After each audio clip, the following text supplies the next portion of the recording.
The most expensive photograph you'll ever take costs $40 and lasts 30 seconds.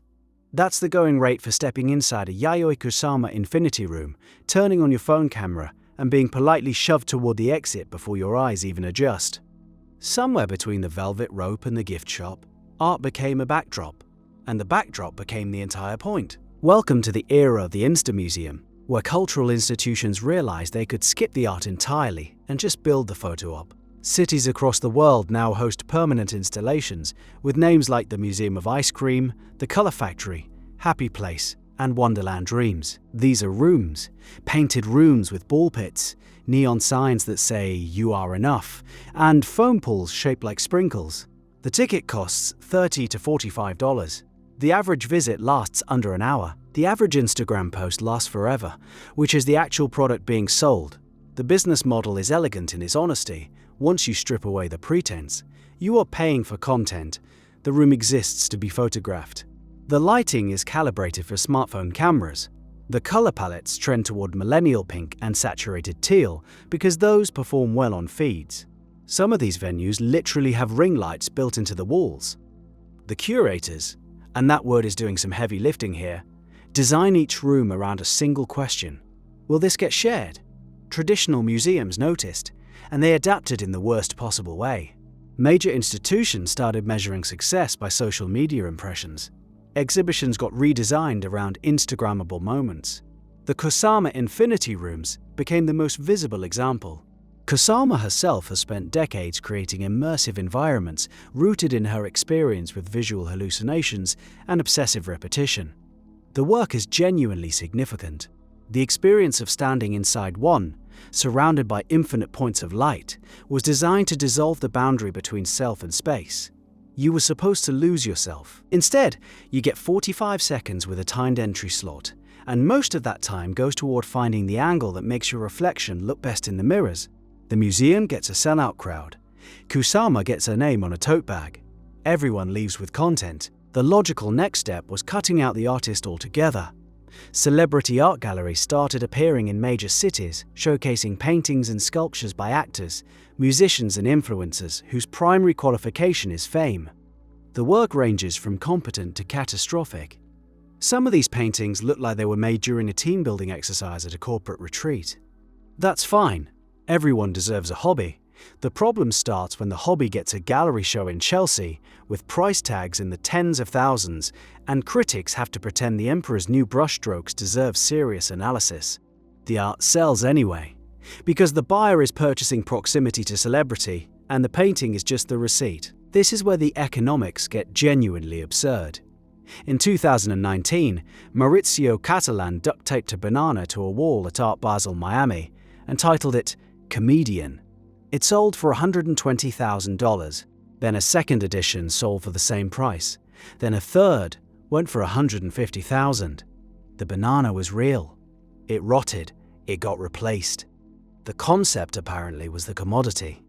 Cattelan is a legitimate artist with a long history of provocative work. So the piece functioned as satire about the art market itself. The punchline is that the market absorbed the satire without flinching.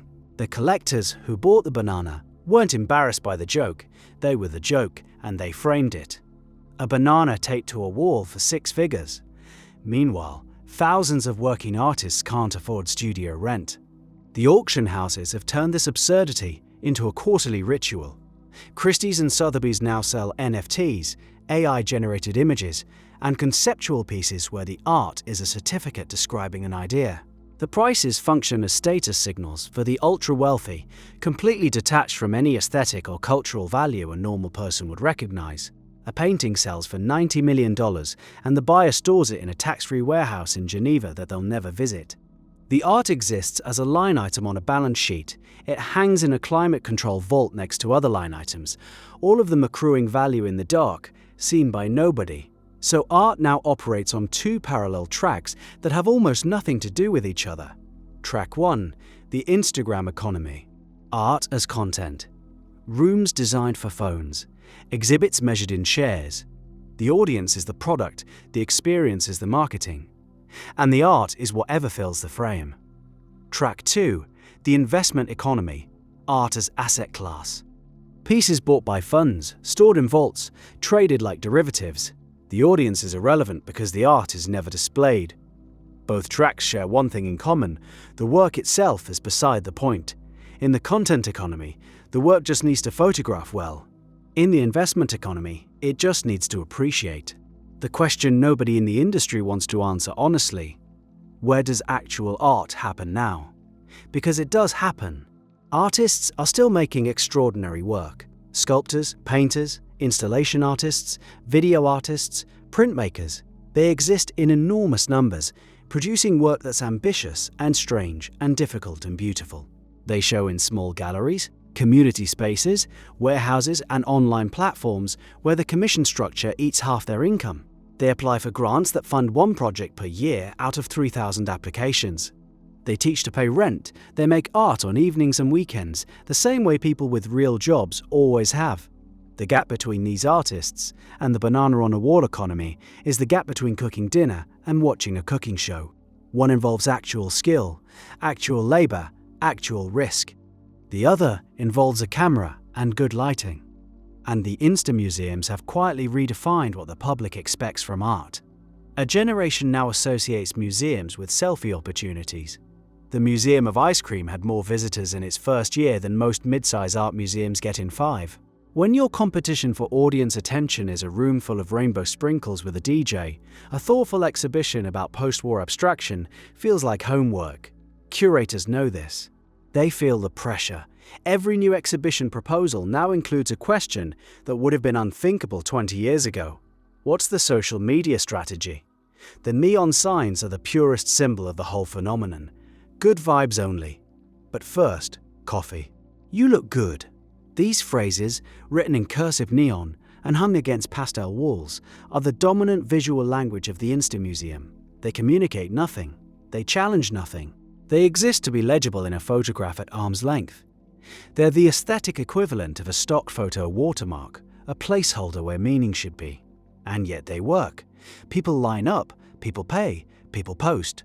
The uncomfortable truth, buried under all of this, is a supply and demand problem. There is infinite demand for content and shrinking demand for contemplation. Art that asks you to stand still, look closely, sit with discomfort, and leave without a shareable takeaway is losing the attention war to art that gives you a photo in under a minute. The Infinity Room, and the neon sign, and the celebrity canvas all share the same value proposition. You came, you saw, you posted. The transaction is complete.